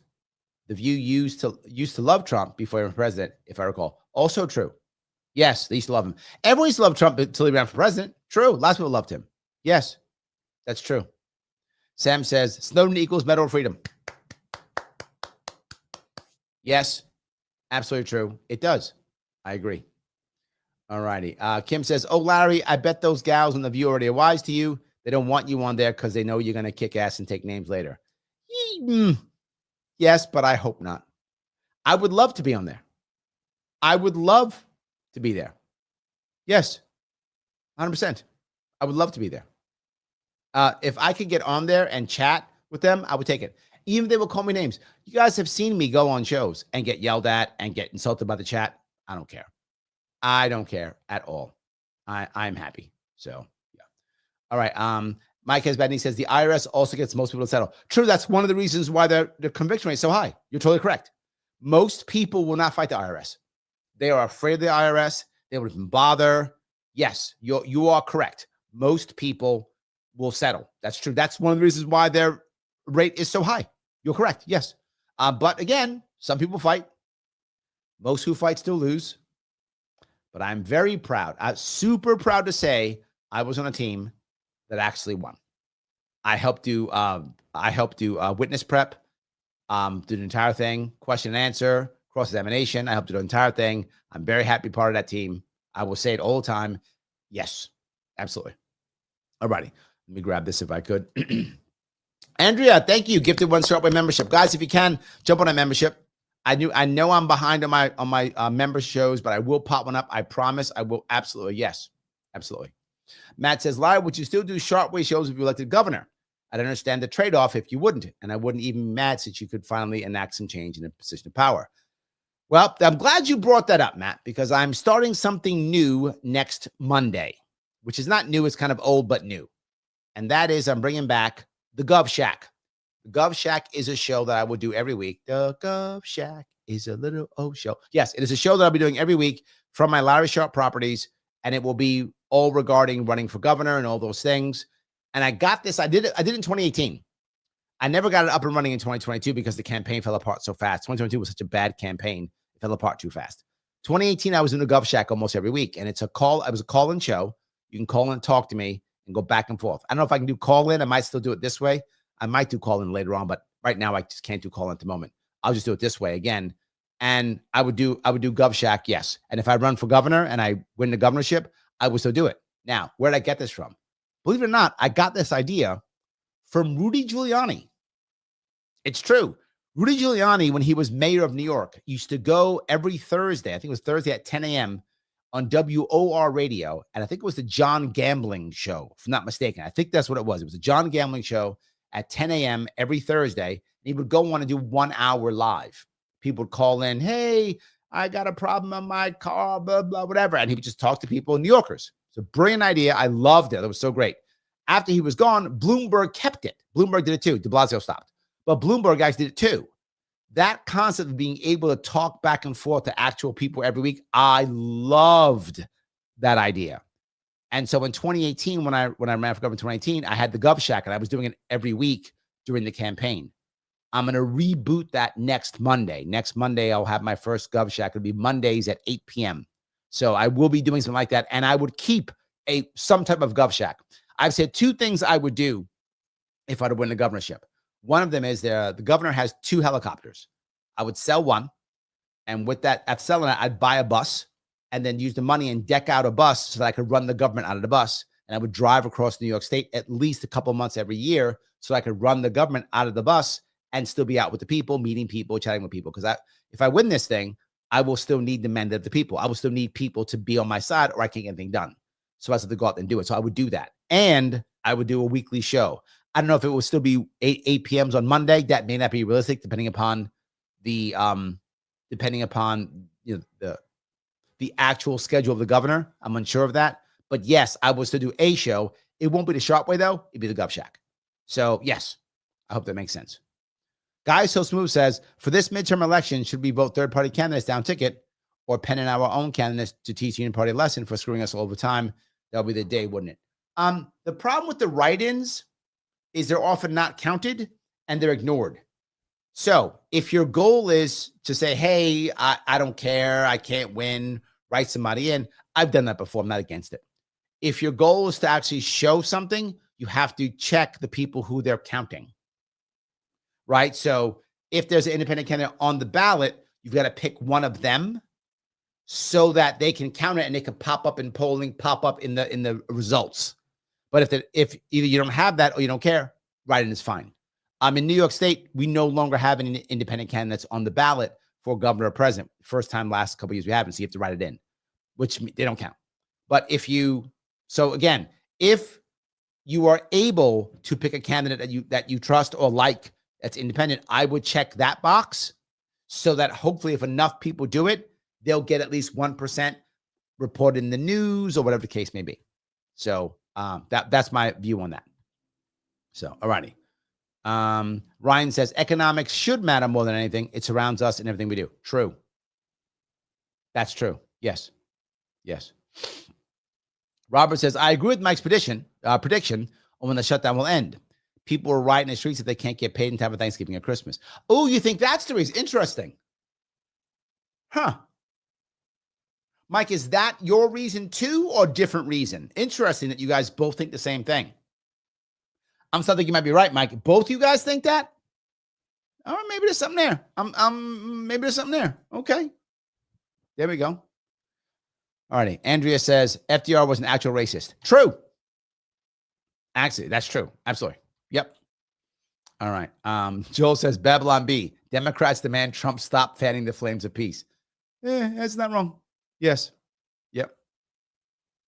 John says we did not kill the Jews. That was all FDR who liked the H. Oh, yeah. And then went after Asians in the country. Yes. FDR loved Stalin. Loved him. Thought it was great. Loved Stalin. That's why he gave Stalin half of Europe. FDR gave him Berlin. There was an Iron Curtain because of FDR. He thought Stalin was great. He loved it. FDR was basically a communist. I mean, he's not, but basically, as far as Americans were concerned, he was. He loved Stalin. Thought Stalin was great. He had no problem with Stalin at all. Loved him. That's why he gave him everything. Yalta gave him everything. He gave Stalin everything. Gave him the money, gave him the cash, gave him bodies. He was all about it. Gave him half of Europe. Gave him everything. Every single Churchill hated Stalin as much as Hitler. I mean, not as much, but also hated him.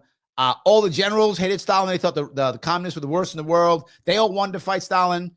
This is a true story. There's a piece to it. They show it in the German movie Downfall, which is talking about it's the last days of the H-man in his bunker at the end. And it shows the idea that so many of the German high command, even at the end of the war, still in their own deluded mind thought, well, no, obviously Stalin's worse than us.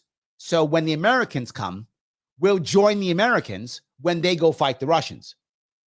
I'm talking like half the freaking German high command believe that. Half the American army believe that. Not FDR. Love Stalin. But he's the greatest one ever. Terrible president. We've been lied to so much about that. Terrible president. So, all right. Phil, thank you for gifting a Sharpe membership. Appreciate it, guys. Thank you so much. Yes. Day Stray 14Q. Get keto recipes from the Gov Shack. Trim the fat and cook with greens. Oh, I love that. Thank you for $5. I am considering that. I do. For those you don't know, I have a keto household. I've had a keto household for probably 3 years now, 2-3 years now. Once my oldest daughter went to keto. Before that, I was the only person on keto in the house, so it wasn't a keto household. But now we're like all keto now. So now I have a keto household. So we have keto spaghetti, keto tacos, keto fried chicken. Yes.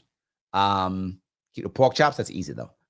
So yeah, we eat a lot of keto stuff. A lot of sausages, eggs. My oldest daughter, she bakes keto.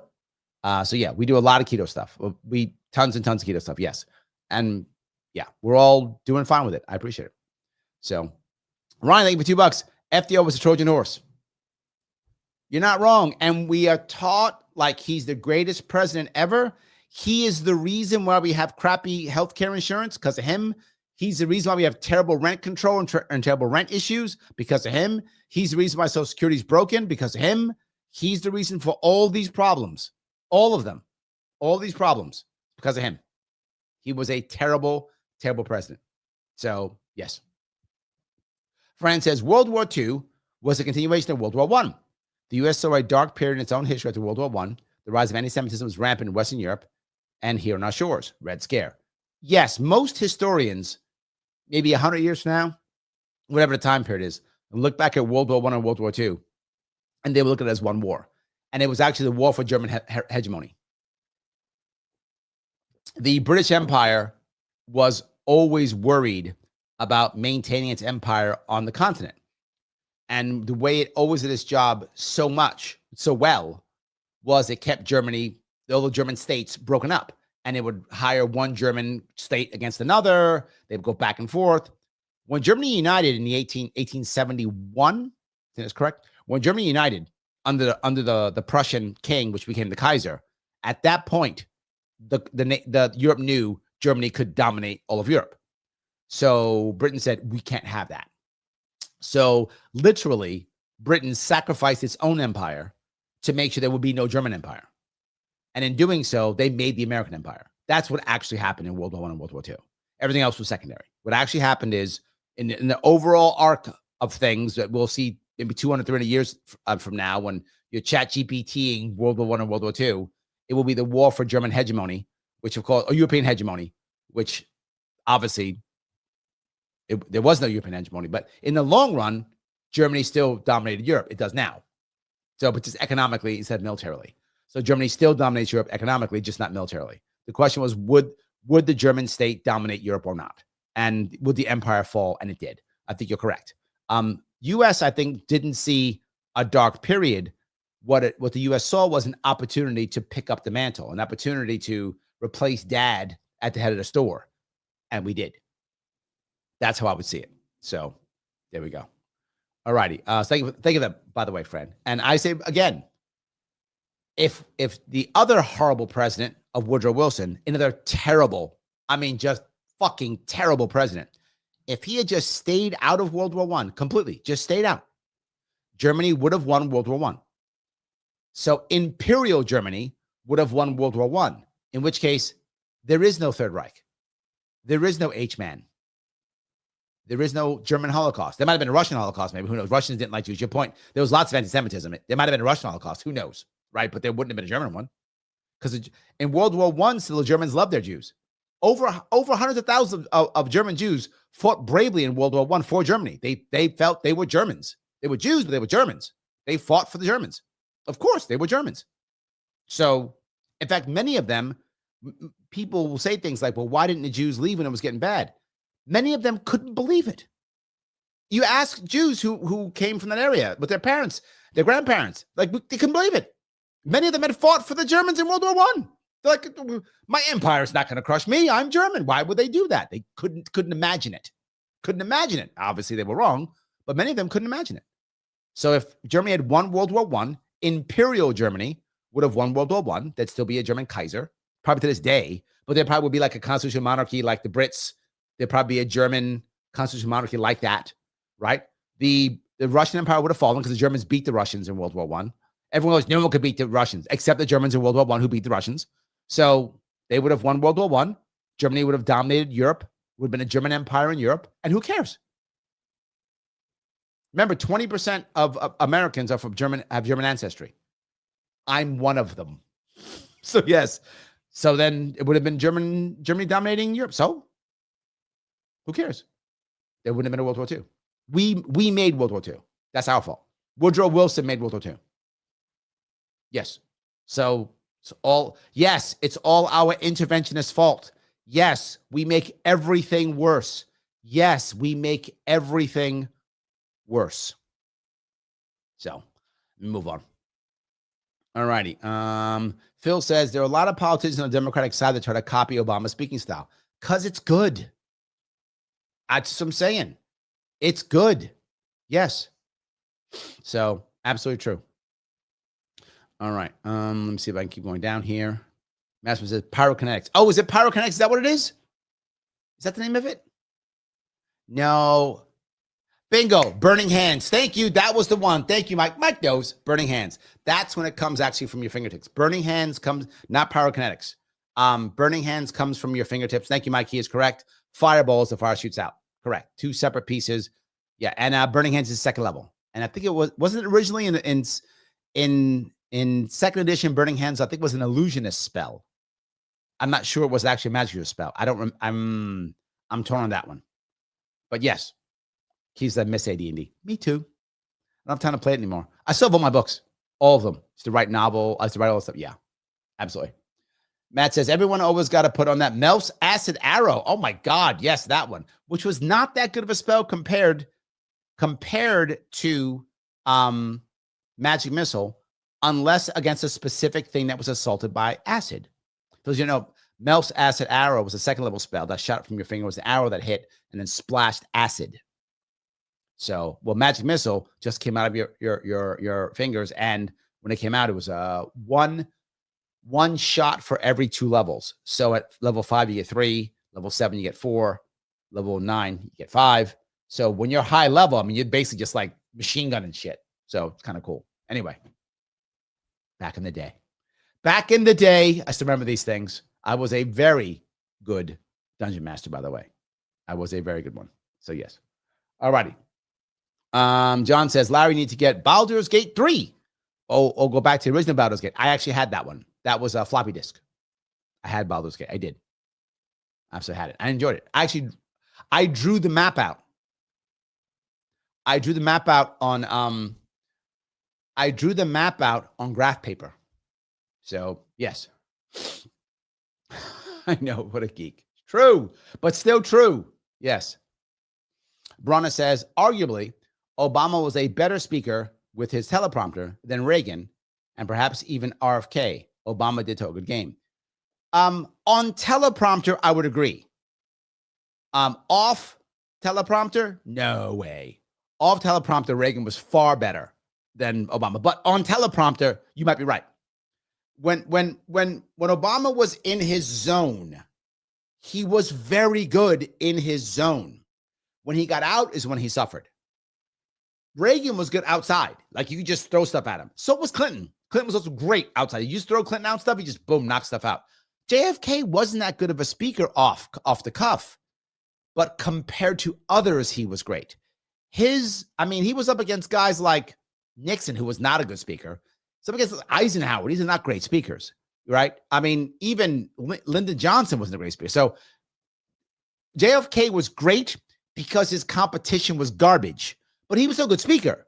But if you look at JFK off script versus a Reagan or a Clinton, JFK gets his ass kicked.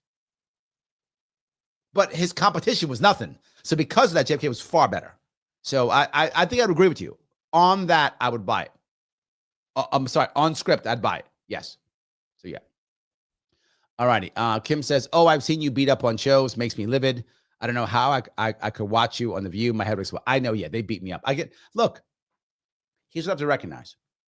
When you run third party, when you are not major, when you are either defending RFK Jr. as like a We the People person or defending some libertarian as I do often, or myself, any of those things, you have to be perfect. If you're a Democrat or Republican, you have to simply not be as bad as the other. That's it. That's all you have to do. But me, gotta be perfect. And I am fighting for legitimacy more than anything I possibly could. So yeah, it's true. But this is why, Kim, how many people do you know that keep running, that keep trying? Most don't. Most don't. Running for office, I told my team this other day because they were a little upset on certain things that happened recently. And I said, look, running for office as an independent specifically is literally a stream of disrespect, dismissing, disregarding, insults. People who will insult you, assume you're a bad faith actor, not care what your views are, not care if you're right or wrong, just want to harm and hurt, and then demand you virtue signal even when they have no substance whatsoever. That is the norm. I wish it wasn't true, but it absolutely is. And I have to accept that. That's why people just quit. That's why they don't keep going, because they don't want to put up with it. They want to and here's the worst part. Every mistake I ever make, every stupid thing I've ever said will be used against me until I fucking drop dead. I'm not joking. Will be used against me forever. Forever. Someone will pull it out. Remember when you said this? Guaranteed. Forever. Who wants to do that shit? And we wonder why no one runs for office. We're already good. Because you punish, and I don't mean you, Kim. We punish people who even try to not be mainstream. We just punish them ruthlessly. Why would they do it? Why the hell would they do it? You saw this here at Kennedy. Just ruthless, horrible attack after attack. You saw it just on a View. Attack and attack and attack and attack. Constant insult, constant dismissing, constant disrespect. Again and again and again. Why would you put up with it? Because I'm stupid. I have thick skin, obviously. I don't mind fighting back. But I really want to make change. The only way to do it is what I'm doing. That's it. And I'm right so often, and people just don't care because I can't be right. Why? Because I'm not mainstream. Therefore, I cannot be right by default. Therefore, I'm dismissed by default. It's how it works. I accept it as true. So, yes. Key says, Sharpe Way 1 like Air Force 1. Well, I like that. I like that. It's not bad. Yeah. Sharpe 1, maybe. I don't know. Bus 1. Greyhound 1. There we go. Could be that too. So. All right. Matt says, word in the street is they don't want to reopen the government because Massey has enough votes to release the EpiPen files. I did mention that. I was thinking that might be one of the issues. I was thinking that too. Maybe. Ryan, thank you for the $5, my friend. Thad Bullock in Missouri ran for Congress just about every 2 years, 1974, 1996. I'm not joking. And his car was decorated campaign signs. Here's the issue, though. Running in 74 to 96 was actually easier. Why? No internet.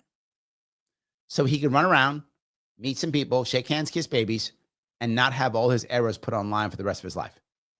I don't get that advantage. Every time I've made a mistake, said something wrong, it's there for people to use against me. Yeah. Bad pictures, use against me forever. He doesn't have that. But yes, I'm glad he didn't have that. So, yeah. John, thank you for the $20, my friend. Larry, you love New York as we all do and want to see it better. That's why I can't wait for you to be governor. Oh, thank you, my friend. I hope it happens. I'm sitting here working it, trying to make it work. We got to try it. So, yes. Ryan Murphy says, I'm also of German descent. 9. Murphy. Das ist die Name. 9. Stop kidding. Guten Tag. Of course you may be. You can be Murphy. It's fine. Yes. My last name is Sharpe, but I'm talking shit. So, yeah. My mom's maiden name is Meixner. So, that's mine. So, any case. All right. Ronna says, selling the helicopter and the busting's ready, Larry. I figure, how else can I get people to believe, right? I have to get people to believe. That's the issue. And boy, is that hard. And if I can't walk the walk and talk the talk, it will never happen. Yes. Kim says, was it FDR that made everyone hand over the gold? Yes. The greatest president ever made you hand over your gold. Yes. He's so awesome. He was a terrible president. Just terrible. Absolutely. Kim says, my great-grandmother was full-blooded kraut. Loved to cooking too. Yep. I eat sauerkraut every day. I'm not joking. Every day.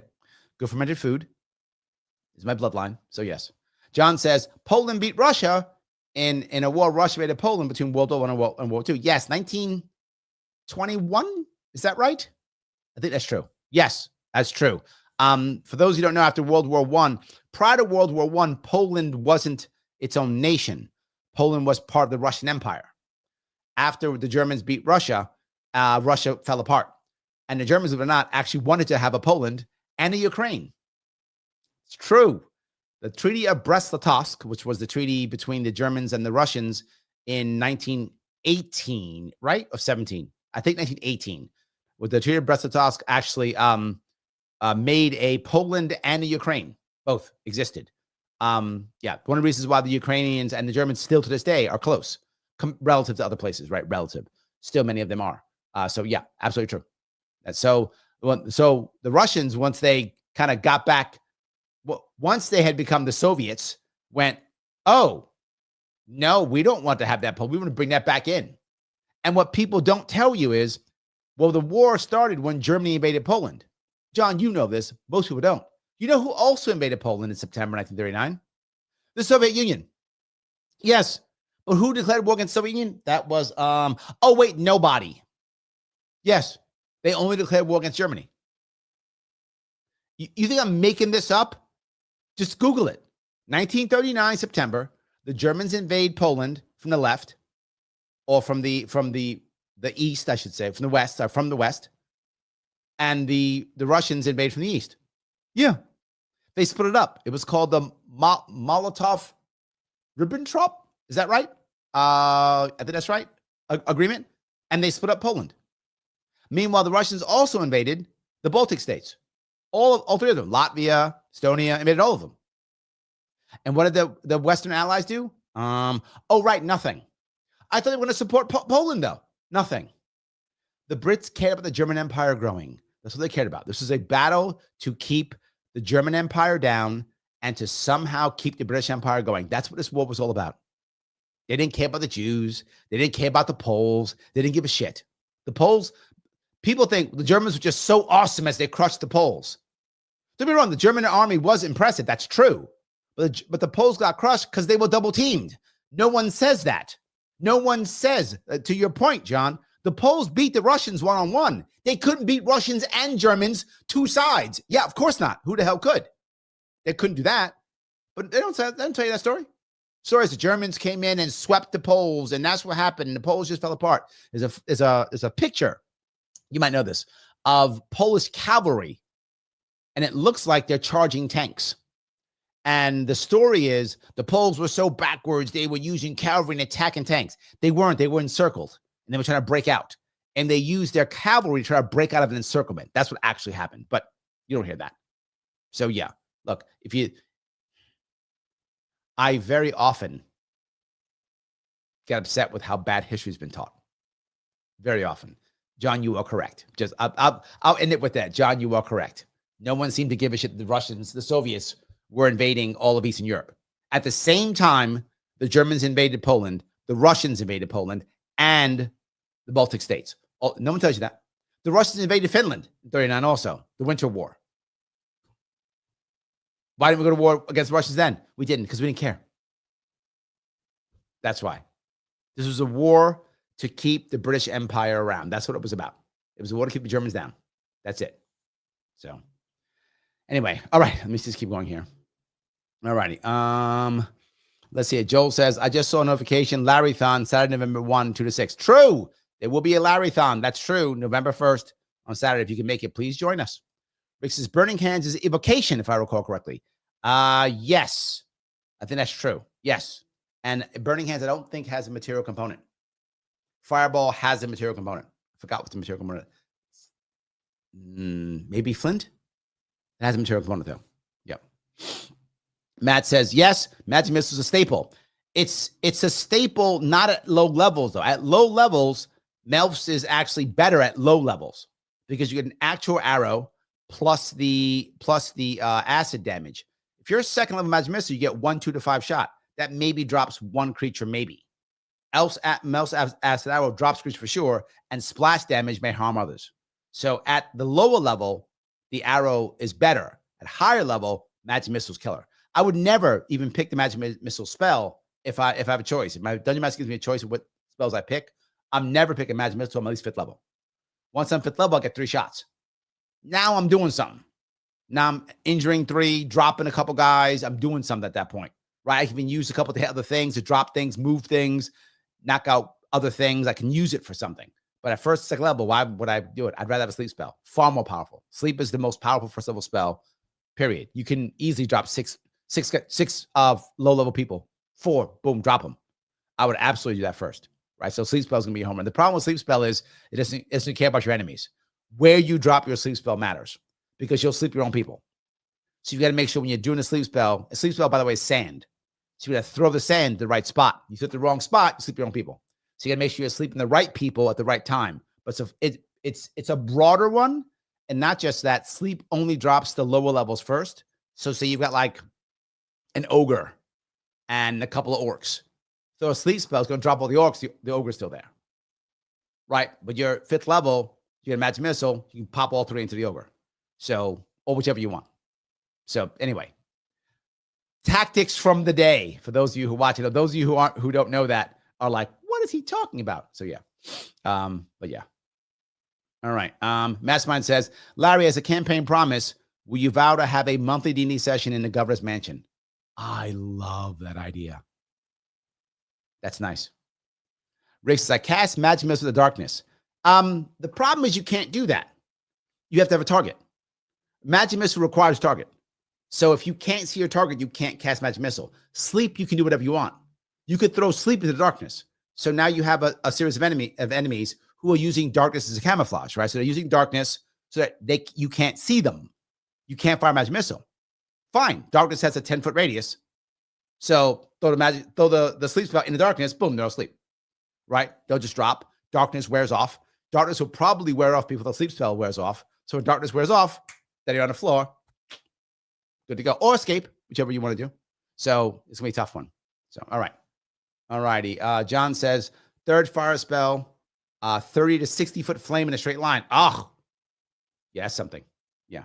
Kim says, what do you think about RFK Jr. as a speaker? The RFK Jr. is a surprisingly good speaker for one reason. What he does so well, better than most nowadays, is he projects empathy. He projects empathy very well. He's gotten better at defending himself. Early on, he didn't project enough strength. I'm being very forward. Early on, he projected far more empathy than strength. And I think it was, to be forward, it's my opinion. I don't know this to be true, Kim. It is my feeling. My feeling he wasn't confident enough doing what he was doing. He wasn't confident enough being a politician. And because of that, he didn't project strength as well as he could have done it. Now he projects strength a whole lot better. His strength was his empathy. He was about children and mothers and things like that. And I think that also came from his time in the courtroom, trying to get a jury and judges to be moved with emotion. So he was good at projecting empathy. He wasn't great at projecting strength. He's better now, but his strength is empathy. That's his strength. So yes. All righty. Let's see here. Nuno Clip says, Larry, don't both foreign and domestic policy commingle together. When one falls in disarray, that follows. Not always. Not always. The goal in general of foreign policy, if you want to keep domestic policy good, is stability. Mike Voss talks about this often, except Mike Voss likes bombing people. I like the concept of having a stable foreign policy so that domestic policy can be better, right? So whether it's going to sound weird. You can have a stable foreign policy and be at war. It seems weird, but you can. The country eventually gets accustomed to war. And we've had that. America's accustomed to being at war. So you can be at war for a long time and be okay. You can still do it. You can have a tariff wars are a problem. You can have high tariffs. You can. We've had it before. And domestic policy can still work as long as it's stable. So stability matters. That's what I would say. That's my view. So, all righty. Bronna says, that was a fantastic breakdown regarding if Wilson had stayed out. Yeah, of course. Wilson was a terrible president. Us intervening was nothing but a bad idea. Should have left it alone. Yes. So Dave said they punished Thomas Massey. Yes, now more and more, because now more and more as he becomes independent, the more they punish. Correct, Dave. Yes. Kim says, no, Larry, you're not stupid. You do it because you genuinely care and believe you can make a difference. Yes, and the point I brought up, and I'll bring up again, I will break a hole, but people have to follow me through. Right? People have to follow me through. That's the issue. If they don't, we're not going to be able to win. People have to follow me through if I break this hole. Mastermind says sauerkraut's magic. It is. It's good. Yes, absolutely. All righty. All right. Brian says, still watching Larry in the October sunshine at the park. Last few walks of the year. Don't forget to comment. Oh, that's so sweet. Thank you. Yes, I do appreciate that. Please do that. So, all righty. Let's see. Phil, thank you. It was Ribbentrop-Molotov Act. Thank you. I forgot which one it was.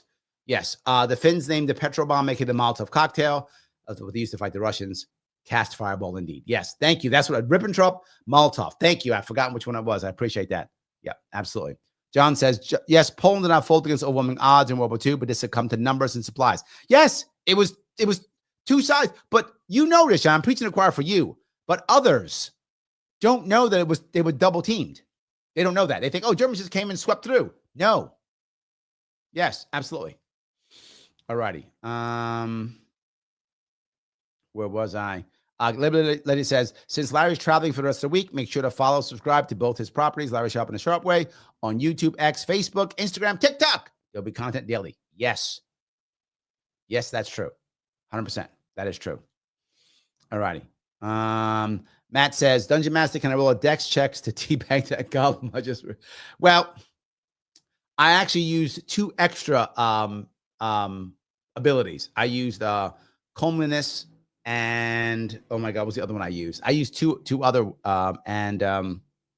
Jesus, it was one more. I forgot what I used. I used like 8 of them because I wanted to add other pieces on top of it to make it a little bit better when I use that. So yes, and I would use ability checks often. It's a common way of getting things, doing things. Yep, absolutely. Let's see here. Minor Threat says his speech about unifying the nation when first spoke for Trump campaign publicly was fantastic. Yes, agreed. Yes, absolutely. Yes. All righty. Distray says, Distray 14 Hughes says, perception versus reality is insane if you study history. The victor publishes the truth. I hope AI can find the truth. Example, Trump was not in favor of the jab. I like these types of things. It's good. I do like that. Guys, here's what I'm going to ask you to do. I've asked many things of you. The one more thing I'll ask you, if you don't mind, do me a favor. Head on over to the link that is in the description on YouTube, on Facebook, and also on Rumble. Pop on over there, which says link to the advocates, and take the world's smallest political quiz. I know many of you have taken it before. Take it again, please. Take it. It's short. It's just 10 questions. Personal issues and then economic issues. All it is. That's short. Bonuses if you want. Take them if you want to or not. Calculate results and then share it. We're going to ask you for your email address. If you don't have to give it, you can just click. You can click out and you will still get your results if you want to. It's easier if you put your email address because they email to you. It's awesome if you do it. Please use a specific link that's in that chat. If you do that, please do so. Go there, take it, and then share it. But Larry, I don't want to give my email address. You don't have to, but you should because you'll every once in a while get a cool email about libertarian stuff, which I get. So do it. But you don't have to. Either way, do it and share it. The key aspect here is sharing because I want people to take this test and think about it and see where they come up. Do they come up as more libertarian? Do they come up as more conservative, more liberal? Where do they come up? Questions like this. Government should not censor speech, press, or internet connection, content directly or indirectly. Where do you fit in this? Agree? Maybe disagree? Which one? The best part about it is you're talking about it. That's what I'm talking about. The more conversations, the better. The more time we can change people's minds, make them rethink things, and come back to the advocates for self-government. This is the advocates for self-government, theadvocates.org. Click the link that I'm telling you about. Go to that link specifically. Share that link out when you share this so people go there and they know it comes from this specific show. Thank you, guys. I appreciate it. They're our sponsor. We need more help. Please do that. It does matter. Yes. Please do. It does matter. Okay. So anyway, all right. Righty. Brian says, "Oh my God, as a devout anarchist and lifelong metalhead, you think I would get all this D&D talk? I'm hopelessly ignorant of the whole thing. It is kind of fun. I mean, I played it for many years. I dungeon mastered for many years. I enjoyed it tremendously. It was a lot. It helped me to understand many things because I would put together entire worlds. So I would know exactly where everybody was, what was happening, why it was happening, government systems, structures, the whole deal. So write my own modules, write my own adventures, the whole deal, everything. So yeah. All right. I've asked you before to do that. Also, I know I asked you to click the like button. It does matter. Repost this if you haven't already. Please do so. Remember, after this is over, once the live is over, please comment. I will not be on for about 5 days. 6 days, 5 days, whatever. A long time. I'm not going to be on for like 5 days or so. I won't be on for a while. We'll be on until Monday. So I will try to do some lives if I can from the road. I'm very busy traveling these next 5 or 6 days. So if you can help me out, please do so by commenting after the live. And please comment based upon what you think is more important, foreign or domestic policy. Right now, what's more important, foreign or domestic policy? Please comment right after the live is over. And remember, if you watch this later when it's not live, you see 2 videos pop up. Please click on one of them and watch them right away. As soon as you see it, watch like 8 minutes of it. Mr. Rhythm loves that. Algorithm loves that. I will see you all very soon.